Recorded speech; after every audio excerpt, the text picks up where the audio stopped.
attention to it, call out, ignorance and fallacies, and emphasize reason and truth and logic. So at least that's a small step that I think all of us can do. Oh man. Yeah, it's a complicated question, Asa. And one of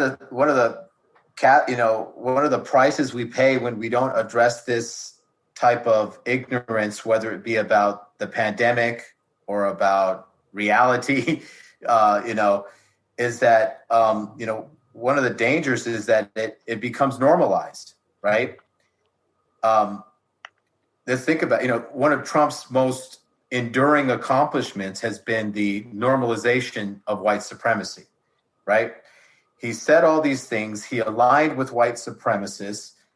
Many people, okay, whether knowingly or perhaps just by supporting Trump, are basically providing the infrastructure to this ideology, okay, whether they're full-throated supporters of it or not.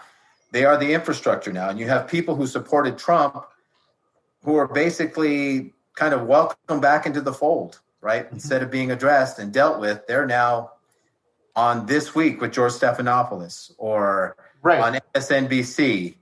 And suddenly, or, on the late night talk shows. And suddenly you're wondering, hold on a second. Just a couple of months ago, you were in lockstep with the Trump administration and white supremacy. But now it's okay. Everything's fine, and it's not a big deal. People were able to overlook that. So what, in that case, what happened to accountability?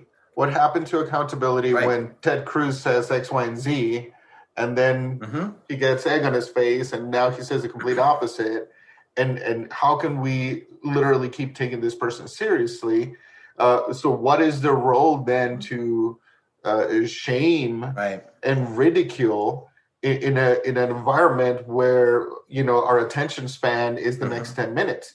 How do we get that kind of pro-social accountability for people that are clearly trying to game the system, do not express themselves with just personal truth, and instead they manipulate vulnerable people into slogans and these kind of repetitive thinking memes that people just regurgitate? They give their political power to these demagogue monsters, and now we have to suffer the consequences of an administration that did not even prepare for vaccinations, right? An administration that kept feeding its constituents just a bunch of straight up bullshit.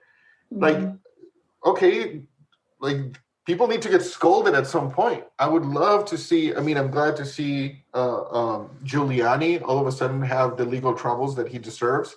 I can't wait to see how that turns out. Please, universe, give us something.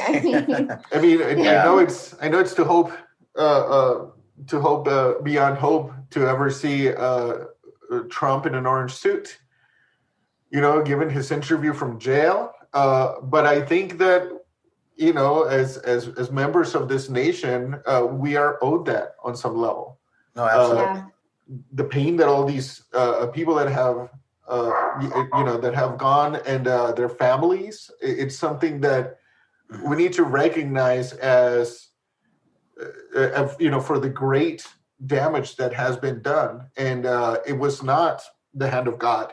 It was neglectful, awful people that we as citizens allowed to be there and stay there. I can't believe that in my book, somebody like Ted Cruz can fulfill the definition of traitor. And somehow he is still a sitting senator that people still somehow take seriously. How is this possible? Likely to win re-election. So he's got lots of support. It's not just him. He's got the support of the constituents. And so it's not Trump's fault. It's the people who support Trump. And it's the people all around us. Maybe we know some people who have supported Trump and are basically indulgence of these people that enables them to continue to be ignorant and risk, in a different time, I might be striking a more tolerant tone.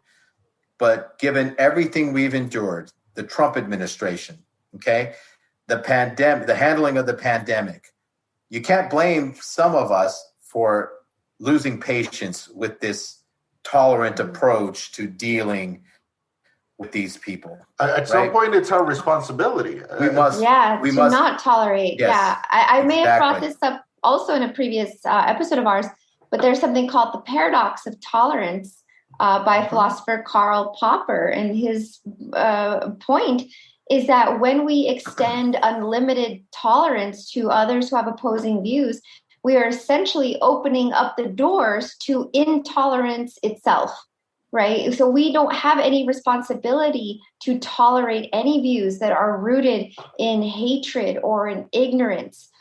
We don't. In fact, as rational moral agents, it is all of our responsibility to not tolerate those who are intolerant. And on that same note, we don't have to tolerate their stupidity or their ignorance. We don't. Or even predatory. I see what Ted Cruz is doing, not as a failure in his understanding of the situation, but simply as a willingness to do whatever it takes for him to maintain his power or his access and his control, because we have seen him flip-flop in things that should be integral to a person's integrity. I mean, it's how people are built, and we have seen him go back and forth and sell out his own state, sell out his the values that he's supposed to espouse. This is a person that is willing to throw us under the bus for his own benefit, and he has done it multiple times. This is how is he still around without consequence, or worse, how is he still in power? And I'm using Ted Cruz sort of as a stand-in to a long list of people that we have allowed to sneak into government. Marjorie Taylor Greene, for example. Oh God, yeah. She didn't get there by herself. She didn't win the lottery and make it into the House of Representatives. She was voted in. Who's that other one from Colorado? Lauren Boebert. Boebert. I mean, she has barely got her GED. I mean, yes. But going back to what Haza was saying, I think you're striking something that's really crucial that we need to keep in mind. It's just about maintaining power. And in fact, I think everyone needs to reread, if you haven't reread it in just the past few years, George Orwell's 1984. There's a passage that I have marked out that I find so relevant. And if you don't mind, I'd like to just read these few lines. One of the big questions is why? Why is the party so totalitarian and oppressive and controlling? And one of the main party members, or leaders rather, he says, the party seeks power entirely for its own sake. We are not interested in the good of others. We are interested solely in power. That's it.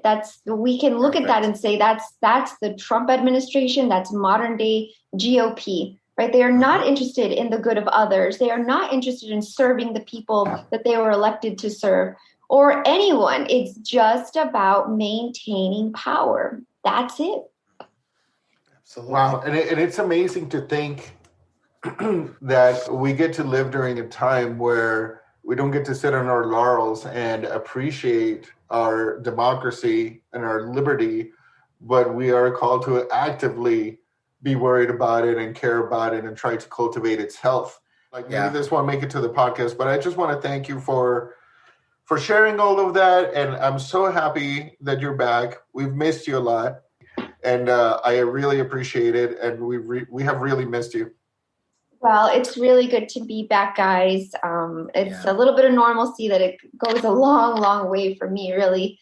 Yeah, thank you, guys. No, we're so happy to have you back. I'm just happy that the podcast appears to be surviving the pandemic, because I thought when it first, the pandemic first surfaced, it was going to mean the end of this and other projects. And so I'm happy we were able to keep it going, and glad you're back. And so, welcome back and good luck with everything. Well, ladies and gentlemen, I guess we're going to call it a night and leave the conversation there for now. Thank you, everyone, and good night to you all. You've been listening to Vanguard Elements, El Paso's progressive Mexican-American voice. Vanguard Elements is produced by Mexican Americans in solidarity with Mexico, a nonprofit organization devoted to promoting solidarity and strategic cooperation between elements of the Mexican American community and Mexican civil society. For additional information about our organization, you can follow us on Twitter at Solidarity, WMEX, or visit our website at solidaritywithmexico.org. Thank you for supporting independent community media.